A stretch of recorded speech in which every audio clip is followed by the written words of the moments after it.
Okay, Hare Krishna. Welcome to the session on Bhagavad Gita Chapter 6. Uh, Today we're going to discuss from Sloka number 10 onwards.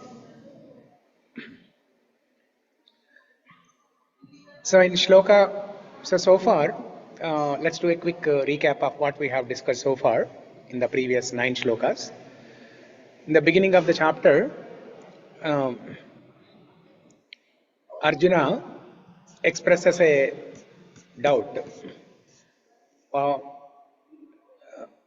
Towards the end of 5th chapter, Arjuna expresses a doubt that Krishna has given the knowledge of the transcendental knowledge, and Krishna on the other side, he has also told about renunciation. So knowledge and renunciation, or action and renunciation. Okay. So Arjuna's doubt was, which is better? Action is better or renunciation is better? So in the beginning of 6th chapter, Krishna starts clarifying that doubt, saying that one can get liberation by practicing renunciation, or the same renunciation one can get by practicing Nishkam Karma Yoga. Because that was the topic of chapter 3, 4 and 5, Nishkam Karma Yoga. So here in chapter 6, which is titled as Dhyāna Yoga, Ashtanga Yoga or Atma Samyamya Yoga, Krishna primarily focuses on mind control. And then he explains that a yogi who meditates, a yogi who practices Ashtanga Yoga, the eightfold system of Ashtanga Yoga, he can get liberation. And the same liberation can also be obtained by practicing Nishkam Karma Yoga. For a yogi who is practicing Ashtanga Yoga, renunciation is needed. They need to go to a secluded place, they need to meditate. They need to meditate on the Paramatma within, and then after a long time, they can get liberation. But Krishna says the same liberation one can get by practicing Nishkama Karma Yoga. Because in the Kali-yuga, in the modern day, it is practically impossible to practice Ashtanga Yoga. It is practically impossible to practice meditation. So, except for one person.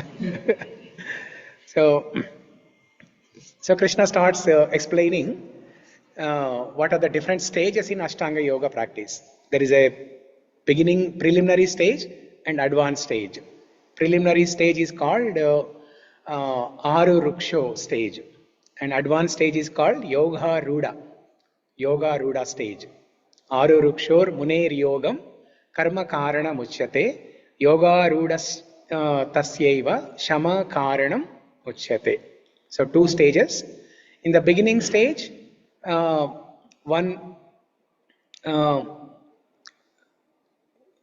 prerequisite for Ashtanga Yoga is one should have Nishkama Karma Yoga already. That is a prerequisite.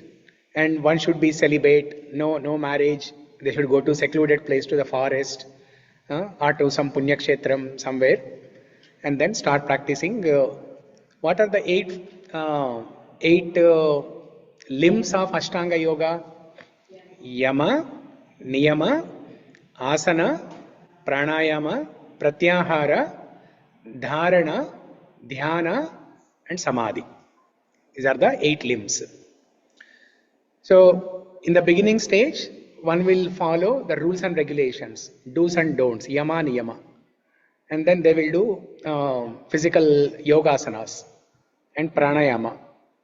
Pratyahara. Pratyahara means austerity, strict austerity, especially eating limited food, drinking limited amount of water, and eventually the yogi will eating limited number of dosas. Eventually, the yogi will stop eating. After some time, the yogi will stop drinking water also, and even after some time, the yogi will stop breathing also. But still they will live. Even after stopping breathing, they will live. So, and then in Sloka number 5 and 6, we discussed the art of controlling mind. Uddhared atmanatmanam atmanam avasadayet atmaiva hyatmano bandhur atmaiva ripuratmanaha bandhuratmatmanastasya enatmaivatmanajitaha anatmanastu shatrutve varte taivatma shatruvat. These two shlokas, Krishna explains how to control mind. A mind that is controlled, a disciplined mind is your own friend, and undisciplined mind, uncontrolled mind is your own enemy. Krishna tells that. And we have discussed in 3 to 4 sessions, we have discussed the art of controlling the mind. Today is the test. Art of controlling mind, today is the test. After the class, in the prasadam hall, in the kitchen. Okay. And then the important aspect of controlling mind is to be satisfied. When you are satisfied, you will become peaceful. And when you are peaceful, you will be happy. That's the goal of life, to become happy. For that, you need to calm down your mind. You need to calm down your mind. When you calm your mind, you will become peaceful. You need to satisfy your mind. So how a yogi, how will they satisfy their mind? Jnana vijnana truptatma. They get the satisfaction by jnana and vijnana, by cultivating the spiritual knowledge and by getting some practical experiences, some experiences. Okay, as they are studying this spiritual knowledge and as they are practicing this Ashtanga Yoga, as they are meditating on Paramatma within, they will get some practical experiences. So, Jnana and Vijnana, knowledge and wisdom. Jnana Vijnana Truptatma. One gets satisfaction by this knowledge and wisdom. Kutasto Vijitendriyaha Yukta ityuchate yogi samalostrasma kanchanaha. For such a person, for a person who is satisfied with Jnana and Vijnana, stones, pebbles and gold, everything looks the same. He will not differentiate between these things. That means, so what is the internal meaning of that? The internal meaning of that is, he doesn't have material desires. He leads a simple life, simple living and high thinking. He doesn't have desires. That's why even if you give them gold, he treats it like a paperweight. He treats it like a paperweight. You give him a gold biscuit, he treats it like a paperweight. So, sama lostra ashma kanchana. Lostra is stone, ashma pebbles, kanchana gold. Okay. And then that is one quality. He will see everything equal. He will see everything equal, all objects as equal. For him, there is no difference between a living person and a chair. Both are same for him. Because he believes that a person who is living, a Manushya, he is an energy of Krishna. And the chair is also an energy of Krishna. Chair is made up of matter. The chair is also energy of Krishna because matter is Krishna's energy. And a person who is living, a man or woman, he or she is also energy of Krishna. So one is spiritual energy, the other one is material energy. Both are energies of Krishna. So that way, a yogi does not differentiate between two objects. For him, everything is same. Similarly, when he is dealing with people in the society, he considers everyone as equal. All kinds of people as equal. Suhrun mitrar yudasina madhyastha dvesha bandhusu sadhu swapisa papechu samabuddhir vishishyate. Samabuddhi. There is something called as samabuddhi. The intelligence by which you have an equal vision. Now what is this equal vision? Equal vision means this person, this yogi, he will see a suhrut, Suhrut means a close friend, well-wisher, dear friend. Mitra. Mitra means not so close friend, but he's a friend. Udasina. Udasina means a neutral person. He's neither favorable nor unfavorable. Udasina, mediator, neutral. Sorry, not mediator, neutral person. Okay. Madhyastha is mediator. Madhyastha means if two people are quarreling, there will be somebody who is coming in the middle and trying to mediate between the two people. Okay. Dvesha, a person who has enmity towards this person. He doesn't have enmity towards that person, but the other person has enmity to this yogi. Bandhu. Bandhu means like a relative, a family member, relative. Sadhu, a saintly person. Papi, a sinful person. So yogi considers all these people as equal. Now the other day you asked, right? So if he's a papi, we were talking about Ramayana, Guha and Ravanasura, right? So Rama, he hugged Guha. Why did he not hug Ravanasura? Right? According to this Sloka here, I think for online people, I'm not sharing. Let me share. So according to this Sloka of Bhagavad Gita Chapter 6, Sloka number 9, a yogi, he should consider everyone as equal, whether it's a papi or mitra, suhrit, bandhu, everyone as equal. Then why did Ramachandra show difference between Guha, who is a devotee, and Ravanasura, who is not a devotee? Why did Rama hug Guha and not hug Ravanasura? Right? So Samabuddhi means even if there is a sinful person, even if there is a papi, or even if there is a dvesha, a person who is hating us, so we don't hate them. We don't have enmity towards them. We treat them equal. But it doesn't mean we go and hug a sinful person. It doesn't mean we go and hug a tiger or lion. A cow or calf, yes, we can hug. Because we know cow or calf is in the mode of goodness. Satvika jivi, sadhu jivi. Whereas tiger and animal is a wild animal. Tiger or lion is a wild animal. We cannot hug them, right? So, whereas this yogi, he doesn't have any hatred towards them. That's why Rama says, when Vibhishana came for Sharanagati, Sugriva, Angada, all those people, what do they say? Oh my Lord Rama, don't believe in Vibhishana. Looks like he came in disguise. He appears to be a sadhu, but he is not an actual sadhu. Don't believe him. Don't give him shelter. Then Rama says, whoever comes in front of me and surrenders, I will give them shelter.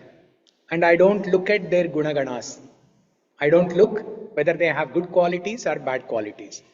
Not only Vibhishana, even if Ravanasura comes and asks for surrender, still I will accept him.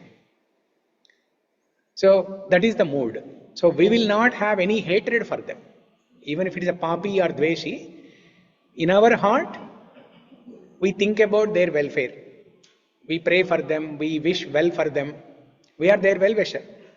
But they don't consider that, they don't understand that. They may have enmity towards us.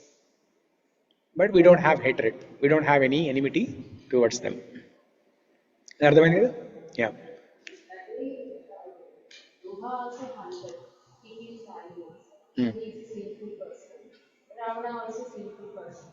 So that's why I asked how Rama showed some way. Yeah. Ravana is not following Shastra. Yes. I mean, against Shastra, he did Sita. So that's why also Rama killed Ravana. Yes.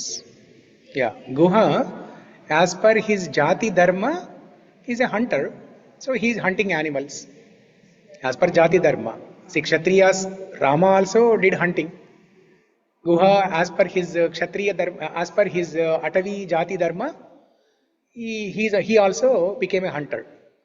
So but he did not cause any harm to human beings. Whereas Ravanasura, even though he has everything, he has all the wealth, uh, he has so many wives, still he was greedy and he was trying to exploit Sita Devi. That's why Rama killed Ravanasura. Yeah. Okay. Now, Shloka number 10. योगी युञ्जीत सततम् आत्मानं रहसि स्थितः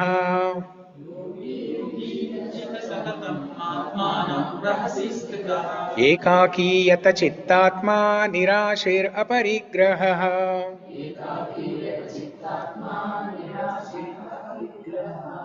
So from this shloka onwards, Krishna actually explains the how-to part of Ashtanga Yoga. How to do Ashtanga Yoga. The step-by-step instructions. How to do that. So until now, it's only introduction and the comparison between Ashtanga Yoga and Karma Yoga or Nishkam Karma Yoga. Whereas here, Krishna is, if somebody is interested in practicing Ashtanga Yoga, so Krishna is giving instruction for those people. So it is not.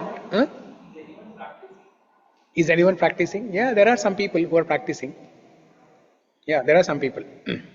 If you go to Himalayas, you can see many people practicing Ashtanga Yoga. Yeah. Yoga also with some 6 days of 6 healing methodology. How he is possible? I mean, he practiced when Ashtanga Yoga method, standing on one leg, he meditated and he got the darshan of God. Yeah. So, is because of any like Ashtanga Yoga or how it is possible? Yes, he practiced Ashtanga Yoga. See, what are the steps in Ashtanga Yoga? Yama, Niyama, do's and don'ts that he practiced. You know? He was so determined that within short time, within 6 months, he perfected in all the 8 limbs of Ashtanga Yoga. Yama, Niyama, that means you should not get married. He did not get married. Yama, Yama means the rules and the do's. So what he has to do, he has to maintain celibacy. He did that, and the don'ts like eating less, all those things. Yama, Niyama, Asana, Pranayama, Pratyahara. He did everything. Finally, Samadhi. Yeah. Dharana, Dhyana, Samadhi. Complete meditation. Samadhi means complete meditation on the Lord. Fixing your mind completely on the Lord.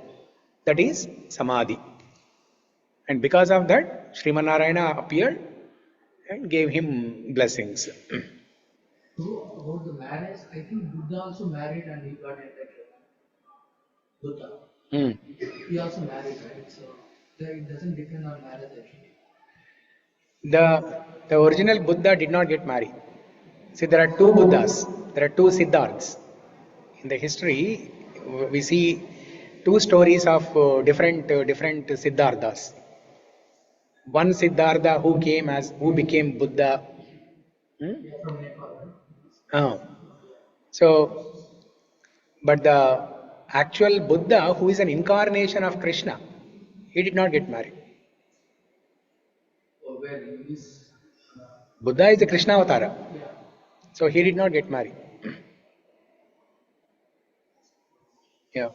So popularly we hear, especially in our school days and all, there's a story of Siddhartha who became as Buddha, right? That's a different story. That's not the original Buddha. The original Buddha is Krishna avatara. It is part of the 26 incarnations that is there in Bhagavatam. Yeah. So Buddha is a Krishna avatara only. So he did not get married. Okay. Let's look at the word for word meaning. Yogi, a transcendentalist, Yunjita, must concentrate in Krishna consciousness. Satatam, constantly. Atmanam, himself, by body, mind and self. Rahasi, in a secluded place. Sthita, being situated. Ekaki, alone. Yata Chittatma, always careful in mind. Nirashi, without being attracted by anything else. Aparigraha, free from the feelings of possessiveness.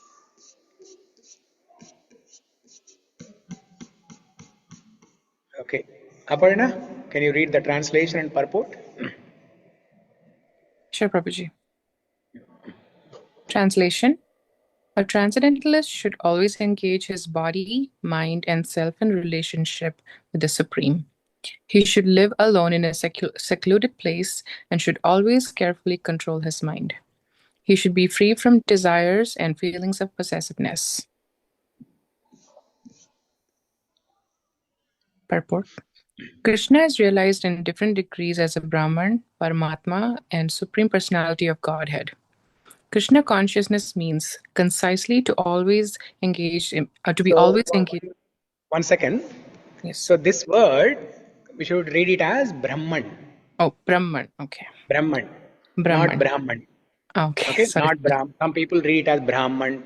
Some people read it as Brahma. Different pronunciations. But this is Brahman. Brahman is that Varna, the caste Brahman. But this is Brahman. Brahman means basically the spirit soul. Spirit soul is called Brahman. Okay? It can be Jivatma or Paramatma. Both. So there is Brahma and Parabrahma.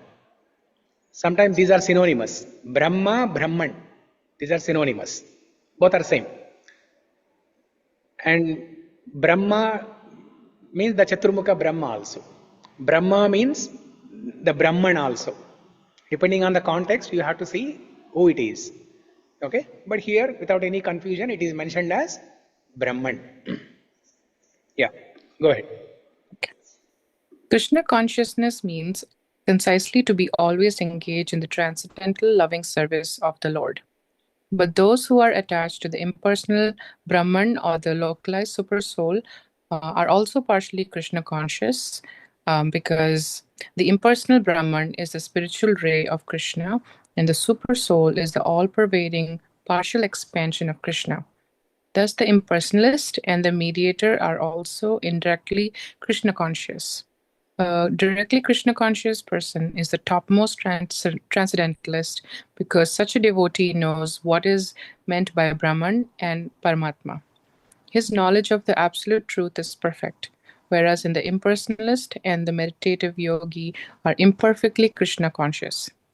Nevertheless, all of these are instructed herewith to be constantly engaged in their particular pursuits, so that they may become the highest perfection sooner or later.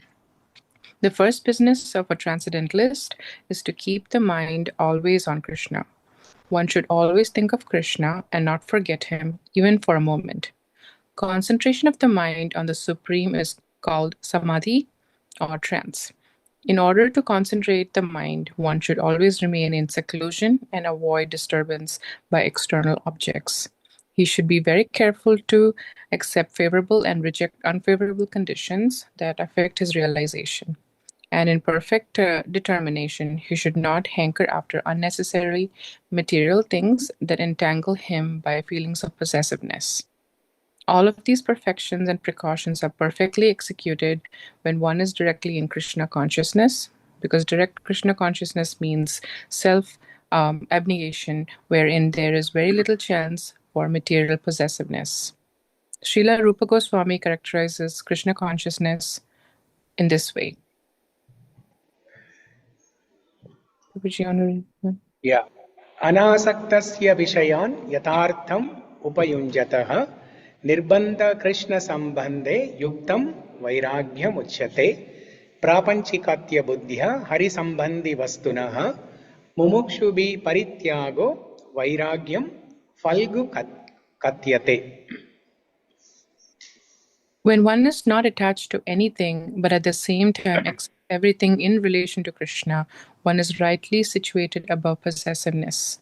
On the other hand, one who rejects everything without knowledge of its relationship to Krishna is not as complete in his renunciation. A Krishna-conscious person well knows that everything belongs to Krishna, and thus he is always free from the feelings of personal possession. As such, he has no hankering for anything on his own personal account. He knows how to accept things in favor of Krishna consciousness and how to reject things unfavorable to Krishna consciousness. He is always aloof from material things because he is always transcendental, and he is always alone, having nothing to do with persons not in Krishna consciousness. Therefore, a person in Krishna consciousness is a perfect yogi. Yeah. So, what is the first step for the yogi? Yogi injita satatam atmanam rahasi stitaha. So, the first step is rahasi stitaha. He has to go to far away, remote place, okay, where there is nobody. And ekaki yata chittatma. He has to lead a life of ekaki, where there are no kakis. Right? Because all the disturbance comes from kaki. So, ekaki yata chittatma. Kaki means it can be a real crow or it can be people who always speak like, speak like a crow. Lokulu palu kakulu. Yes.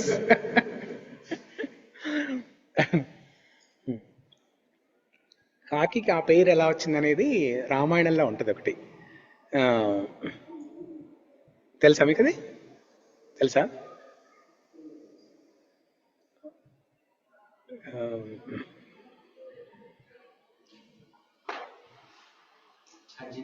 రాముడు సీతల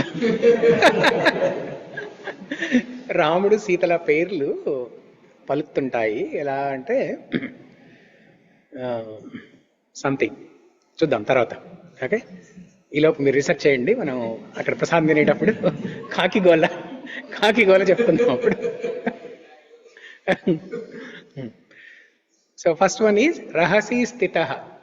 He has to go to a secluded place, remote, far away place, forest ideally, okay, where there are no people. Because what is the problem? If they are in the society, what is the problem? Distraction. The Kali-yuga is such that Kali-yuga is described as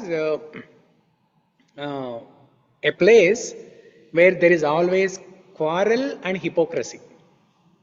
Quarrel and hypocrisy. Kali means quarrel. The word Kali itself means quarrel. There is always quarrel and hypocrisy. Whenever two people meet, there is a quarrel. Whenever two people meet, there is a quarrel. Whether it is wife and husband or two friends, two children, two siblings, two workers in the office, anybody, there is always a fight. And if a person remains alone, is that a solution? Staying alone is also a problem. What is the problem if you stay alone? Depression, bad thoughts, mental disorder. So all these things will develop. So both are problematic. In Kali-yuga, whatever you do is a problem only. Whatever you do is a problem only. So rahasi stitaha ekaki yata chittatma. He has to go to a secluded place and stay alone. Nirashir. Asha means desire. Nirasha, no desire. Nirashir, he should not have any desire. Aparigraha. Parigraha means to receive, to take, or attachment on what you already have. Aparigraha means detachment, renunciation, vairagya. So he should not have any desires, he should have vairagya, he should stay alone, he should live in a secluded place. Okay? So is this practical in Kali-yuga, in this material world, in this modern age? No, it's not practical. So in the very first step itself, Ashtanga Yoga is crossed out. And in the purport, Prabhupada explains what is this aparigraha? Prabhupada explains two different types of renunciation. So what are those two types of renunciations? I have some slide. Yukta vairagya, Phalgu vairagya. Yeah.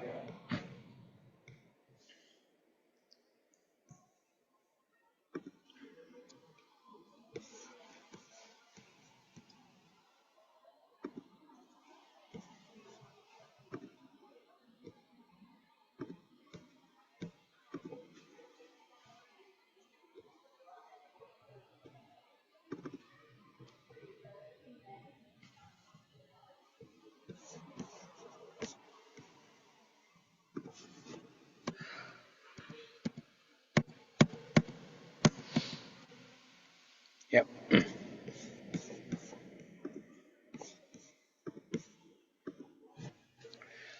So, Phalgu, in the same purport, Rupa Goswami, one of the acharyas in our parampara, he explains two different types of renunciation, two different types of vairagya. Yukta vairagya and Phalgu vairagya. Phalgu vairagya means false renunciation, artificial renunciation. Yukta vairagya means that is the true renunciation. So let's try to understand what is false renunciation, Phalgu vairagya. Phalgu vairagya, also known as Markata vairagya, also known as Smashana vairagya. Have you heard of Smashana vairagya? Ah. So when you go to a funeral, when you go to the Smashana Vatika, when somebody dies and you go to Smashana Vatika, looking at all that, looking at the person who is dead, because until yesterday you were seeing that person, you were talking to him, he was walking with you, he was watching TV with you, all those things. But now all of a sudden he's gone. The body is there, but there is no talk, there is no movement, nothing. So and then you'll see everyone around in the family, they're all crying, you're also crying. And you will go to the Smashana Vatika and that person dead body is cremated, is burned into ashes. So seeing all this, one will develop a sense of renunciation. They'll get a feeling that, after all, what is the use of life? If the body has to be turned into ashes at the end of this life, what's the use of this life? Why am I so worried for small problems? Why am I, so agitated? Why do I have anxiety? So we will develop a small sense of renunciation when we are in that cremation grounds. But as soon as we come home, we take a shower, everything is gone. Turn on the TV, eat, eat, drink, sleep, and be merry. So, but at least one starts thinking about that renunciation. That is Smashana vairagya. That is temporary. It only lasts for a couple of hours. Similarly, the Phalgu vairagya, which is on the left side of the screen, it is artificial renunciation. For example, if somebody is tempted to do Ashtanga Yoga, they quit their IT job and all those things, they quit their family and then go to the forest and start doing Ashtanga Yoga. That is false renunciation. Their body is there in the forest, but their mind is in Seattle. Their mind is in Seattle. Their mind is in this temple. Their mind is on the dosas. So they cannot practice renunciation like that. It's not true renunciation. Or in the modern age, you will see so many saffron, people wearing saffron colored clothes, pretending that they are the sannyasis, but they are not the true sannyasis. True sannyasi means the lifestyle is totally different. It's very austere. They have to follow a lot of austere life, great amount of austere life. So it is not practical. First of all, vairagya is not practical. The so-called vairagya of staying away from things, rejecting things, not doing work, that is not practical. The vairagya means not doing any work, right? If you are doing some work, then you are bound by the karmic reactions of it. That's why I want to stay away from work. I want to artificially renounce everything. I want to artificially reject everything. I want to keep everything away. But that's not that's not possible. Soul by nature is very active. So soul cannot remain idle even for a single minute. Soul cannot remain idle even for a minute. What is the sloka, Sudhakar? Nahi kaschit kshanamapi jatu tishtatya karmakrit. Nahi kaschit kshanamapi. Even for a minute, the soul cannot stay idle. So if somebody is thinking that they can go to forest and stay idle, not do anything, not possible. Okay? So rejecting everything in the material world, driven by lack of knowledge of how things relate to the Supreme, dry, artificial, ultimately unsustainable possessiveness. This Phalgu vairagya is also called as Markata vairagya. Just like Smashana vairagya, which is temporary, it is also sometimes it is called as Markata vairagya. Why Markata vairagya? Markata means monkey. Why Markata vairagya? Not stable. Very good. So the monkey's nature is chanchalam, jumping. 1 second is the monkey is here, another second immediately sitting on that top of the window. And by the time you look at that window, it goes into the kitchen and looks at the dosas.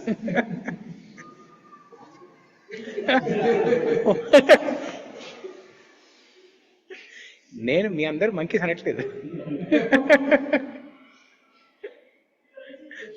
Yeah. First, Yukta vairagya, accepting everything but not only in relation to the, but only in the relation to the Krishna. So when we are into the Krishna consciousness, we should not think like it is a karma. It is all coming to me because of the Krishna's approval. Yeah. So think in that way. Yes. So I'll explain Yukta Vairagya. So Yukta Vairagya, this is the practical thing. The type of Vairagya that is practical in this modern age is Yukta Vairagya. What is Yukta?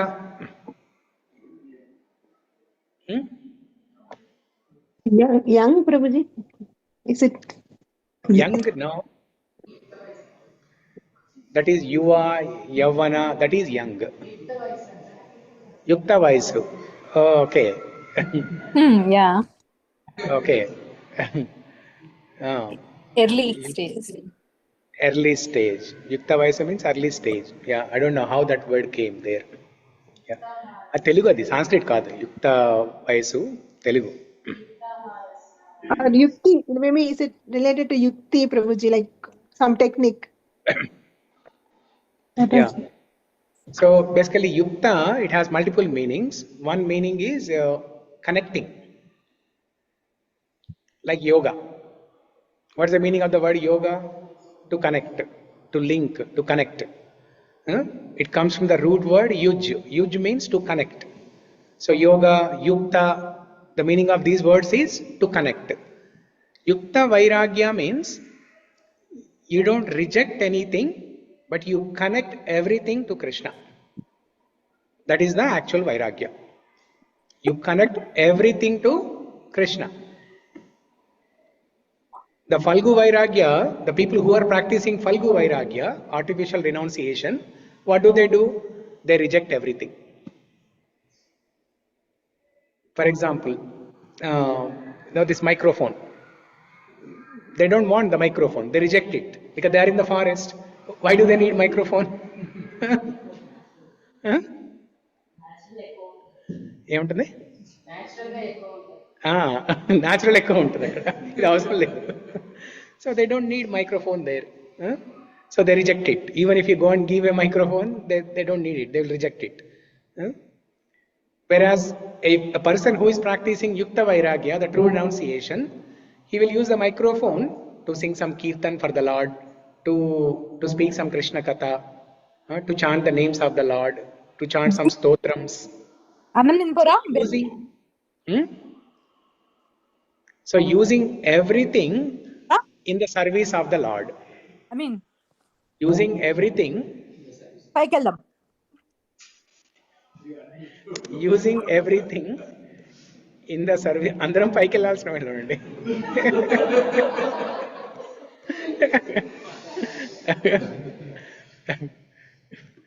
ఒకళ్ళు ముందు ఒకళ్ళు వెనక అంతేగాని అందరం వెళ్ళవలసిన వాడే.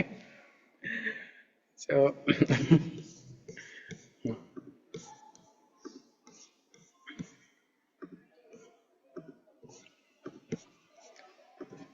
using everything in the service of Krishna.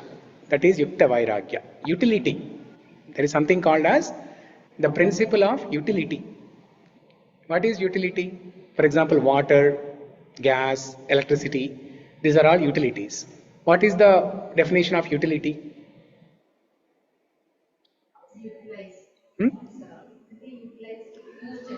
You use it for a purpose.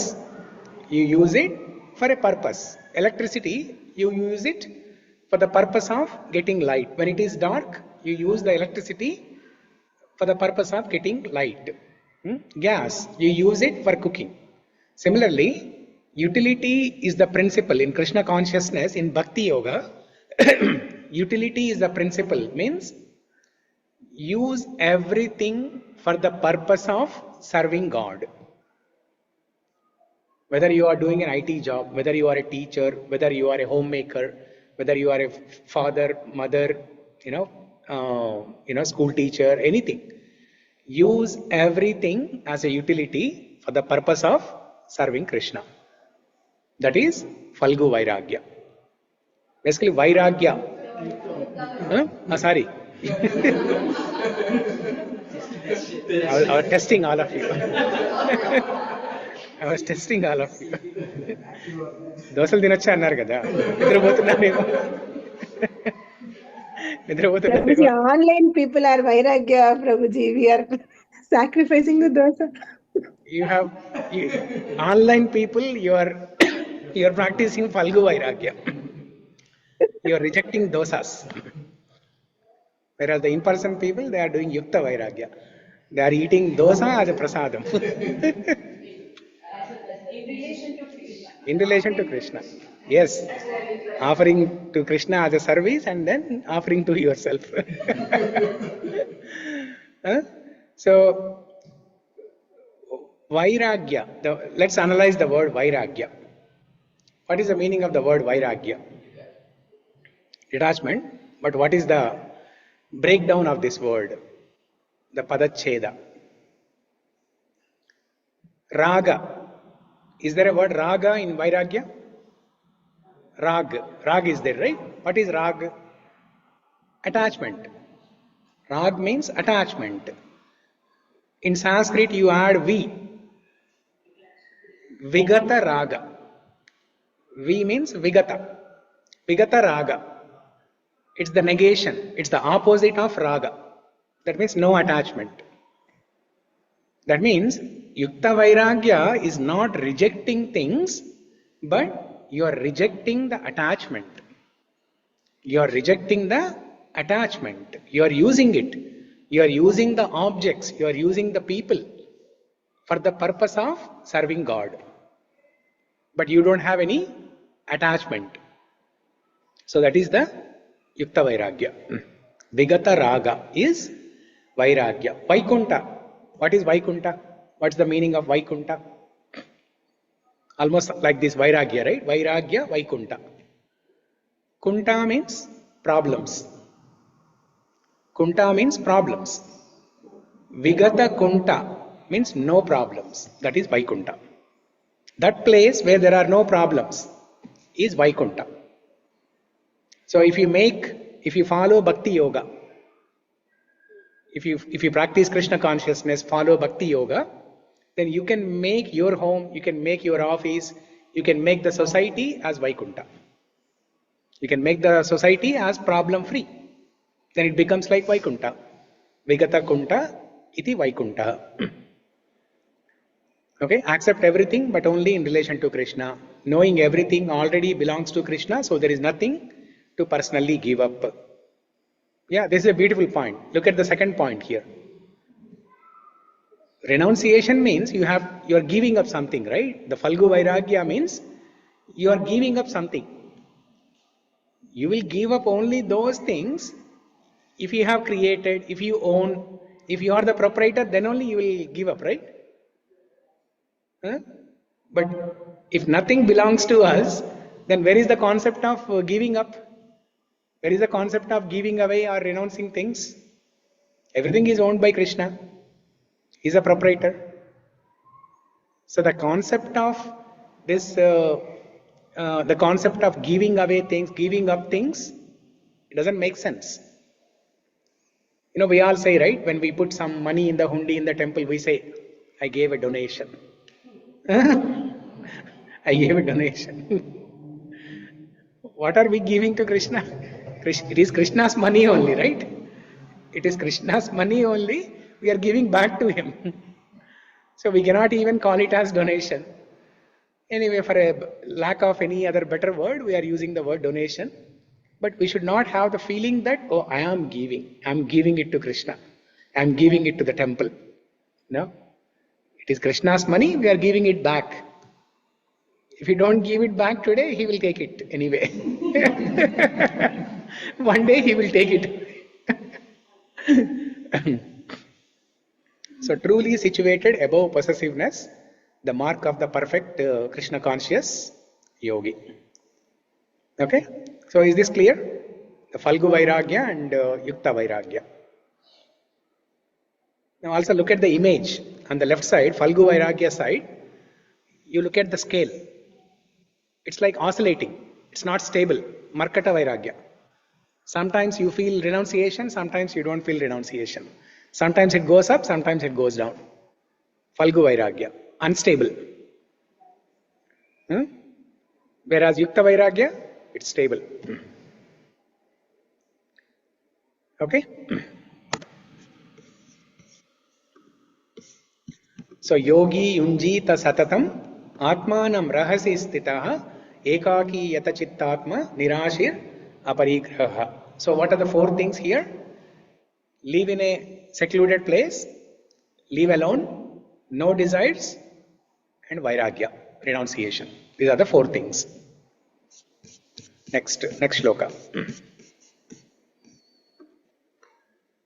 11th and 12th combined. So Krishna is giving further instructions on how to practice Ashtanga Yoga. After going to a secluded place, what to do now? Shuchau deshe pratishtha. Now one more thing, going back to the previous shloka, right? Now we are not interested in practicing this Ashtanga Yoga, but we are interested in practicing Bhakti Yoga. Even Bhakti Yoga also, it is recommended to go to holy places. To go to holy places eventually after your retirement, after you have fulfilled your responsibilities in life, it is recommended to go to holy places and start living there.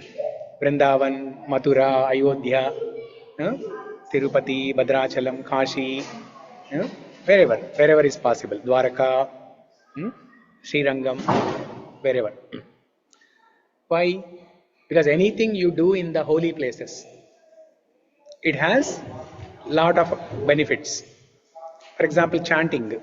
When you are doing japa, if you sit at home and do japa, if you do one round of chanting, that is only one round. If you are doing at home, it's only one round. The same thing, you go to a Goshala and do it. You go to Goshala and do chanting there. It is equal to 10 times. You sit there and do only one round, it's equal to 10 times. The same thing, you go to the banks of a river, any river, okay? If possible, holy river like Ganga, Yamuna, Kaveri, like that, Godavari. Hawaii. Hawaii.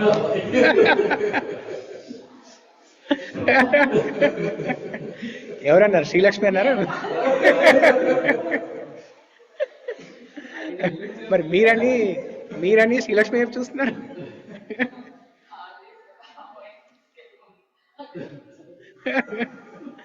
Okay.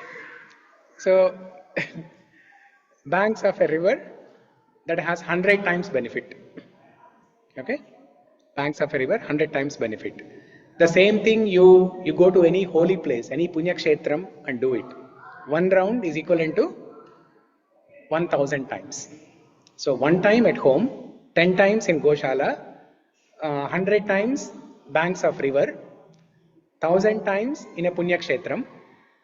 And the same thing if you go to a temple like this, and if there are deities for which the prana pratishtha has been done,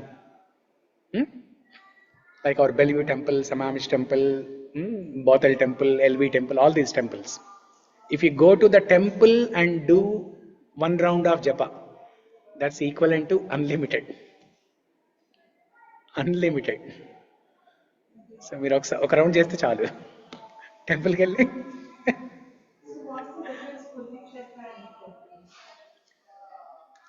Yeah, Punyakshetra, the entire place is considered pure. Okay, for example, Vrindavan, it is the place where Krishna walked personally, right? Krishna, Balaram, Radharani, everybody, Nanda Maharaj, Yashodamma, everybody walked. So the entire place is pure. But right now, we don't see Krishna, right? We don't have that knowledge to see Krishna. Krishna is there. Even now in Vrindavan, Krishna is there. But we cannot see him. Because we don't have that eye to see, we don't have that knowledge to see. That's why we cannot see Krishna. But when you come to the temple and stand in front of the deity, which is the Archamurti Vigraha, for which all the pujaris, they are doing Shodashopachoras every day by chanting mantras and etc. Then that deity is not different from Krishna himself personally. So when you stand in front of that, because of that mantra shakti that is installed in that deity, and because of the mantra shakti that comes from the pujaris chanting of the mantras every day, there is a power in the temple. That's why the benefit of chanting in the temple, standing in front of the deities, is unlimited. Anything you do, for example, somebody wants to do some meditation in the temple, it has a great power. The benefit is multifold if you do sit in the temple and do it.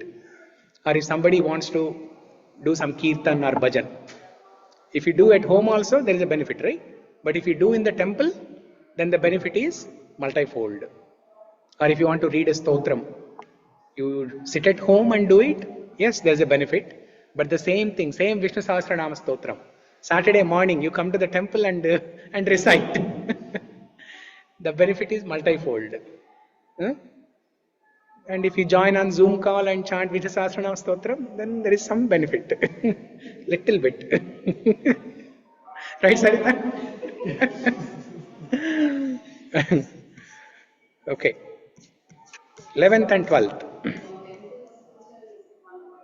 why is it that much difficult Ashtanga Yoga? Why Krishna is telling? Krishna is describing, the question is, if practicing Ashtanga Yoga is so difficult, practically impossible, why Krishna even is describing?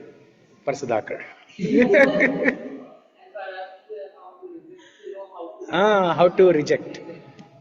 Krishna is explaining this just to say how difficult it is, so that we can reject it. Some of Ashtanga Yoga means we are using in Bhakti Yoga. If you are rejecting your you fall in first category again. Phalgu vairagya. Yeah. So you should not reject anything from it. Yeah. It is only not possible in Kali-yuga, right? In other yogas, it is still possible. Even in Kali-yuga also it's possible. For a person who can do it, it's possible. But what is the prerequisite? No marriage. If you are married, then you can forget about it. Yeah. Because even after marriage, if you think that okay, one day I will leave the family and go, no, because the marriage itself will make you disqualified from practicing Ashtanga Yoga. So, okay, now 11th and 12th. शुचौ देशे प्रतिष्ठाप्य स्थिरमासनमात्मनः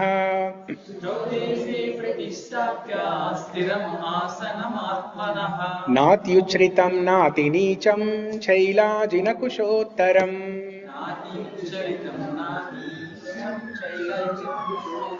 तत्रैकाग्रं मनः कृत्वा यतचित्तेन्द्रियक्रियः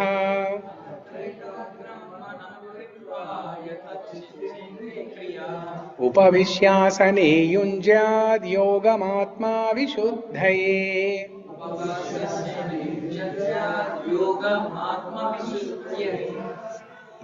Shuchau, in a sanctified, deshe, land, pratishtapya, placing, stiram, firm, asanam, seat, atmanaha, his own, na, not, ati, to, uchritam, high, na, nar, ati, to, nicham, low, chailajina, of soft cloth and deer skin, kusha, kusha grass, uttaram, covering, Tatra, thereupon, eka agram, with one attention, mana, mind, kritva, making, yata chitta, controlling the mind, indriya, senses, kriya, activities, upavishya, sitting, asane, on the seat, yunjat, should execute, yogam, yoga practice, atma, the heart, vishuddhaye, for clarifying.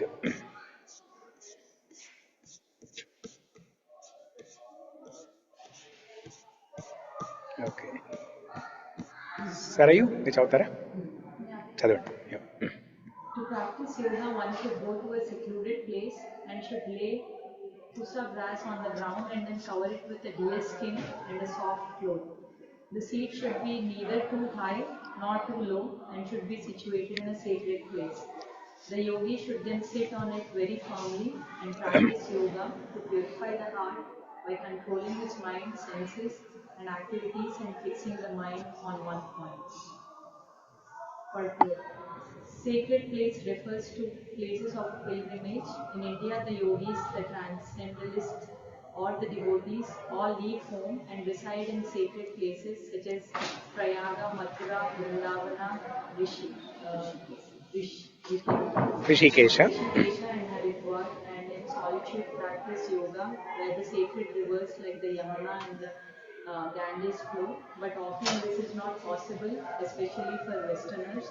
The so-called as yoga societies in big cities may be successful in earning material benefit, but they are not at all suitable for the actual practice of yoga. One who is not self-controlled and whose mind is not undisturbed cannot practice meditation. Therefore, in the Brihan Naradiya Purana. it is said that in Kali-yuga, the present yuga or age, when people in general are short-lived, slow in spiritual realization and always disturbed by various anxieties, the best means of spiritual realization is chanting the holy name of the Lord. Harer Nama, Harer Nama, Harer Namaiva Kevalam, Kalau Nastyeva, Nastyeva, Nastyeva, Gatiranyatha. In this age of quarrel and hypocrisy, the only means of deliverance is chanting the holy name of the Lord. There is no other way, there is no other way, there is no other way. No other way. Yeah.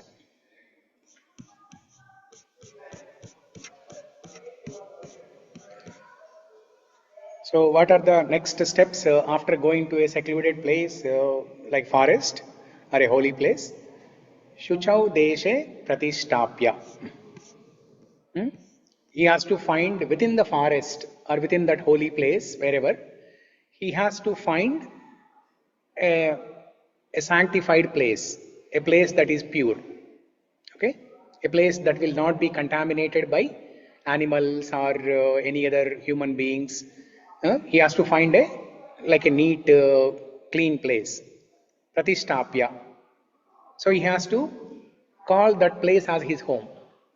He has to find a small piece of land and call it as his home. Shuchau deshe pratishtapya. Pratishtapana means he's doing gruha pravesham there. He's doing gruha pravesham, bhu pravesham. He has to call that small piece of land as his home. That is the meaning of Shuchau deshe pratishtapya. Okay? Then stiram asanam atmanaha. Stiram asanam atmanaha. He has to make an arrangement for sitting. And there is a detailed description of how that seat should be. Stiram asanam atmanaha. That asana, that means that sitting arrangement, it should be firm. It should be firm. It should not be too soft, not too hard. It should be firm. Like there are different types of mattresses, right? Firm mattress, soft mattress, not so firm, extra firm, all those things. Stiram asanam atmanaha nati uchritam. It should not be too high. That seat should not be too high. Nati nicham. It should not be too low. Chailajina. It should be made of soft cloth and deer skin. Natyuchitam, nati nicham, chailajina kushottaram. He has to put kusha grass. So the step-by-step thing is, first he has to put kusha grass. On top of that, deer skin. On top of that, a soft cloth. 3 things basically. And the whole setup should be firm. That means he has to put so much of kusha grass so that it does not wobble, it does not cause any disturbance to his bodily posture. He has to be straight basically. When the yogi is sitting on that place, the back should be straight, the whole body should be straight. That's the purpose of having a stiram asanam, a firm sitting place. And why kusha grass? Why deer skin? Deer skin is a natural repellent. It's a natural repellent. It will keep snakes and reptiles away from you. That's why they keep deer skin. Deer skin, kusha grass, there's a purpose for all these things. Kusha grass, so deer skin is for keeping reptiles and snakes away. Kusha grass, when you are sitting on kusha grass, it has a positive impact on your mind. You can focus better. That's why kusha grass. So They should bring the grass to the place. Yes. Or they need to grow. No, they should bring grass. If it is naturally growing, yeah, you can sit there. But otherwise, you can get kusha grass from anywhere. Yeah, you can get kusha grass. On top of that, put deer skin and then soft cloth. Shuchau deshe pratishtapya stiram asanam atmanaha natyuchitam nati nicham chailajina kushottaram. Tatrai Prabhuji, katram. I have a question. Yes. But isn't deer skin is it naturally that the deer has gone and then you use it, or because that could mean some form of hinsa, no? I think again, Yeah, ideally, the skin of the deer that is obtained after the deer naturally died. Correct. Yeah, I mean yogi. First of all, the purpose of the yogi is to get liberation. So if he is going and killing a deer and getting the skin of that, then he is defeating the purpose of defeating the purpose of his Ashtanga yoga practice. So yeah, I mean in the olden days, deer skin was available prominently Okay. because the hunters, either according to their jati dharma or when Kshatriyas can do hunting. They have the license to do hunting. Kshatriyas and Atavi jati people, they can do hunting. And Deer skin was available that way. Or when the deers die naturally, they get the deer skin. Okay? Okay. Yeah. Yeah. Prabhuji, in modern days, we can just switch off the Wi-Fi and sit in an apartment, Prabhuji. Nobody will talk to us.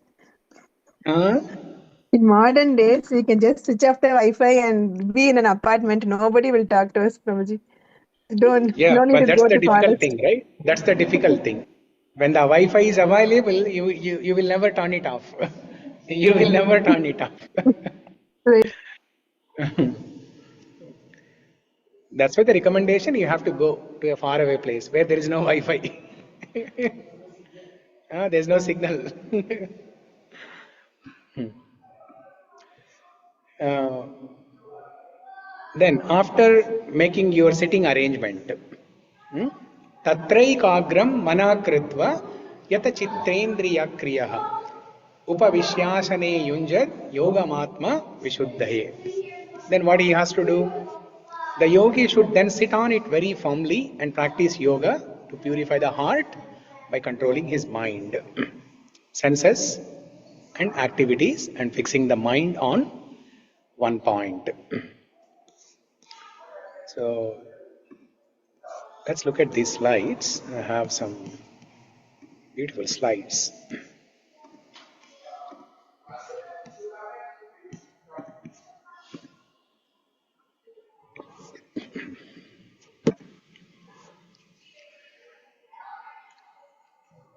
So in the modern day, yoga is generally misunderstood as doing some asanas for improving health. But that's not the real definition of yoga. The real definition of yoga is to connect to God. That's the purpose of the yoga. So as we discussed, the real yoga is practiced in seclusion. Whereas in the modern day, the yoga is practiced in a group. That's not even called yoga. You cannot even use the word yoga there. You can just call some asanas or some exercises, but it's not even yoga. If you're doing it in a group, it's not even yoga. So, practiced in big city, yoga societies for material benefit or health, pursuing the void or attempting to empty the mind, engaging in causal sense gratification while practicing. So there is a complete misunderstanding of what is yoga in the modern society. So when we understand what yoga is not, then we'll be able to understand what yoga is. Before we understand what yoga is, we have to understand what yoga is not. What yoga is not is all the so-called asanas, exercises people do. That's not the real yoga. Pursuing permanent cessation of material existence, liberation, rigidity, controlling mind, rigidly controlling mind, body, and senses to lock onto a divine target.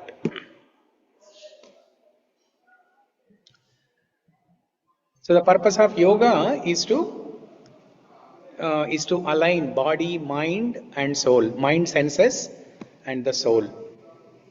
Through the process of meditation, through the process of dhyana, dharana, samadhi, which are the advanced stages of Ashtanga Yoga. What is the purpose? Okay, main door open cheyandi. Kitchen door open cheyandi. So the purpose of Ashtanga Yoga is to align body, mind, and soul. Not just take care of the body, right? Or not just take care of body and mind. Some yoga schools, they focus on mind also. But all of them, they neglect the soul. They don't even bother about the soul. But the actual yoga is to align body, mind, and soul according to Shastra, according to scriptures. Okay? And this is the shloka that we just discussed. Shuchau deshe pratishtapya stiramasana atmanah natyuchritam nati nicham chailajina kushottaram. So first you have to put some kusha grass and then deer skin, and then soft cloth.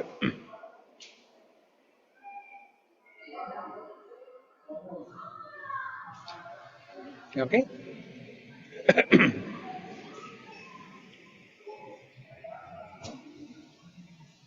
So elevation, not too high, not too low. What's the significance of this? What's the purpose?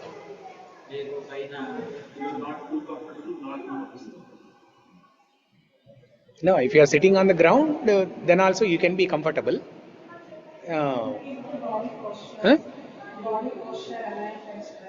No, body posture also. See, for example, you are sitting now without any asana, right? There's just a small carpet, but still you are sitting straight. So even without a raised asana, you are still able to sit like that. And a yogi can even maintain even better. But they are saying it should not be too low like this. Now this is low, right? Like how I am sitting, how you are all sitting, it is low. It should not be low like this. It should be little higher. At the same time, not too high also. Why? If rain comes, the water will be stagnating that place. When rain comes, huh? No, not about that, not rain. But if it is too low in the forest, if you are sitting too low, then it's possible that small insects, all those things can come. The deer skin will keep the snakes away, but still there will be small insects and those things, right? So that's why you have to sit in a little raised place. The seat has to be little raised up. At the same time, it should not be too high. Why? They might fall from. What's that? Birds, if it is too high, too high అంటే ఎక్కడో ఆకాశంలో అని కాదు. Too high means not like tower, not sitting on the tower, cell phone tower. కొండ మీద కూర్చుంటారు, కోతులు వస్తాయి అప్పుడు. పక్షులు కాదు, కోతులు వస్తాయి.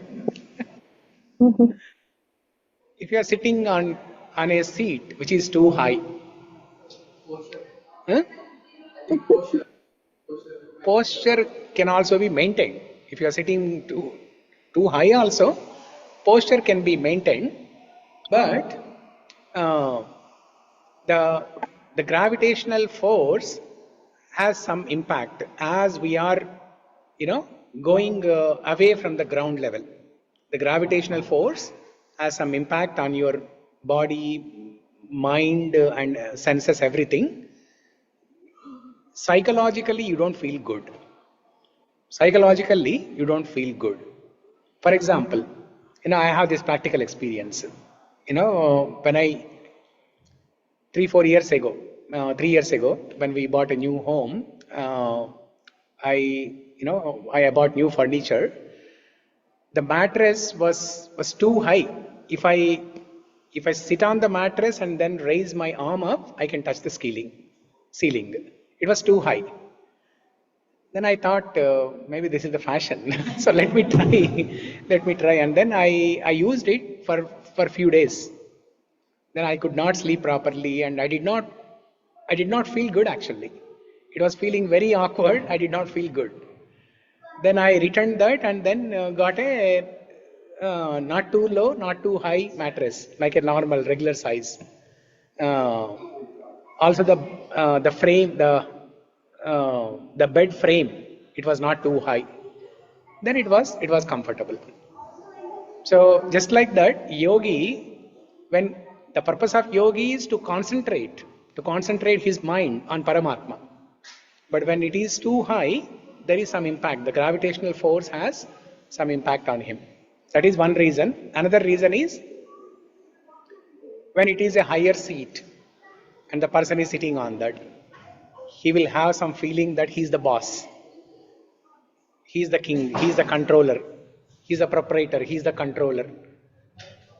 So along with the seat, along with the raised seat, his ego also can go up. That's why in the temples, For example, if you come to our Samamish temple, here we don't have that Vyasasana. But if you go to any temple, ISKCON temples or any Sri Vaishnava temples also, there will be some Vyasasana on which when the Guru comes, they can sit on that Vyasasana and give a lecture. But if normal people like us, even when I am giving class also, I never sit on Vyasasana. I always like to sit on the floor. Because there can be some artificial pride, some ego that can come into our mind.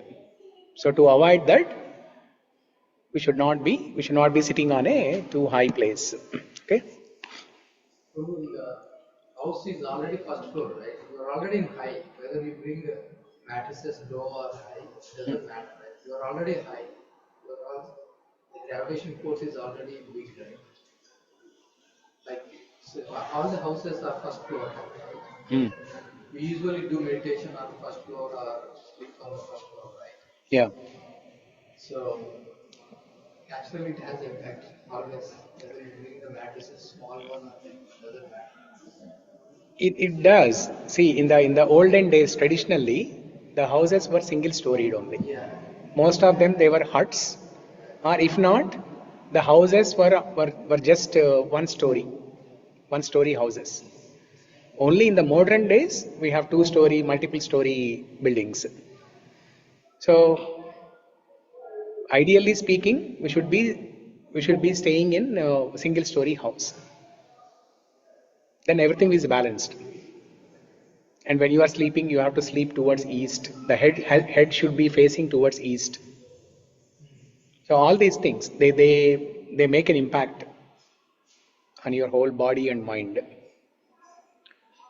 So yes, living in a high-rise apartment, living in a multi-story building, living in second story also is not an ideal thing.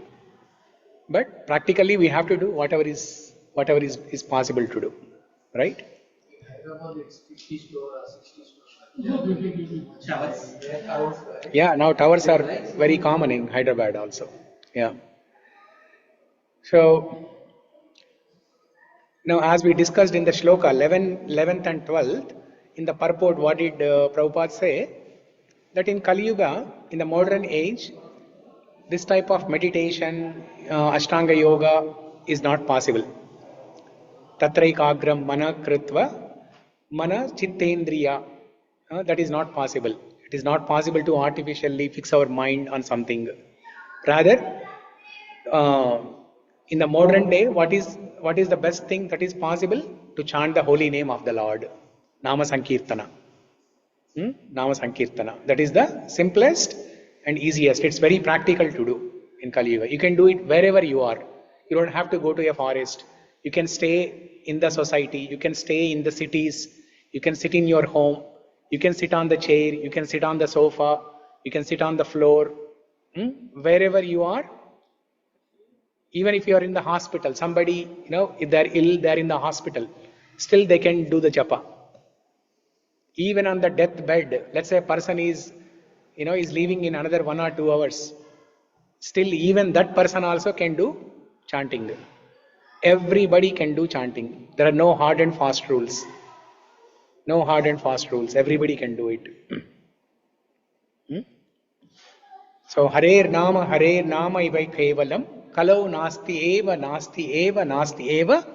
gatir anyada. In this Kali Yuga, other than chanting the holy name of the Lord, there is no other means, no other means, no other means. 3 times. In Sanskrit, when you are saying anything 3 times, you are giving emphasis. You are telling the importance of that. Okay? You are saying it once, people may understand, may not understanding it. You are saying twice, more people will understand. If you are saying thrice, lot more people will understand and it gets registered in your brain. Harer Nama, Harer Nama, Harer Nama. 3 times. Kevalam. Kevalam means this is the only way. This is the only way. This is the only way to get liberation. Okay. So I think this is about another shloka. Yukta Hara Viharasya. When this one. We'll just discuss this and then we'll stop.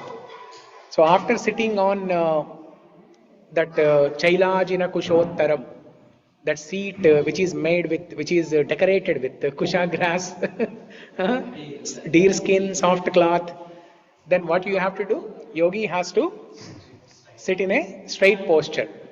He has to sit in a straight posture. The axis of body, neck, head must be held erect in a perfectly straight, unmoving line. The surroundings not looking any side, completely unagitated by external objects. In the later shlokas, Krishna will tell that yogi has to look at the tip of the nose. Look at the tip of the nose. Why? To avoid distraction. Because if you are looking on the right, on the left, front and back, you'll be distracted by what you see, right? Even if a bird is flying, you'll be distracted. That's why the later instruction will be just to focus on the tip of the nose. The gaze, eyes half closed, staring steadily at the, this is the one actually, tip of the nose. Samprekshakya nasikagram. Sampreksha nasikagram. And that too not fully closed, not fully open. Half closed, half open. So this is completely rejected. Ashtanga Yoga is completely rejected. At every step, every detail is completely impractical. So this we discussed. So we'll pause here. Any quick questions, comments, reflection? In like all stories we hear, right, Prabhuji, that Asura did some yoga, got born, even Ramanasura, all of them are Ashtanga Yoga only, Prabhuji. Yeah, they're all Ashtanga Yoga only, yes. Because they did not eat anything. Hiranyakashipu, for Right. thousands of years he did that tapas. He did not take any break, no lunch break, no breakfast break. They all did Ashtanga Yoga. Indirectly. They did not begin saying that, okay, from today onwards I am practicing Ashtanga Yoga. They did not say like that, but indirectly they practiced. What they practiced is Ashtanga Yoga only, the tapas. Completely fixing their mind on, on Brahma. They are meditating. Huh? Hiranyakashipu is married, right? Prahlada was born when he went for the Yeah. tapas. It's not Ashtanga Yoga. So the goal of Ashtanga, I mean, they did Ashtanga Yoga. It's not a, they have not achieved perfection in Ashtanga Yoga, right? It's not the complete, the true practice of Ashtanga Yoga. If a person is practicing Ashtanga Yoga in its true sense, they'll get liberated. Did Hiranyakashipu get liberated? I think No. if God touches his body, it's automatically liberated. Hiranyakashipu. Yeah. Hiranyakashipu, he did not. When he killed him. Yeah, when he killed him, it's automatically liberated. That is because God touched him, not because he practiced Ashtanga Yoga. Yeah. He got liberated because God killed him, not because he practiced Ashtanga Yoga. Yeah. Okay. Okay. So we'll pause here. One question. Yes. So if we are not practicing Thank you, spiritual, Prabhuji. like we just came to know about japa. Yeah. So can we do japa with the beads? Even though we are not practicing, we just realize about it. Mm-hmm. Can we start doing with beads or how? Can we start doing Using japa beads. on the beads? Yes. Yes. Everyone Yeah. can do it. Everybody can do it. Everybody. There are no hard and fast rules. You don't have to be initiated. You don't need to take diksha. Anybody can do it. Huh? Let's say somebody is eating meat, they can also do chanting. Somebody is somebody is drinking alcohol, they can also do chanting. Eventually they'll get purified with that with the power of that chanting. Eventually they will be purified. But even if somebody is still having some of those those habits, still they can do it.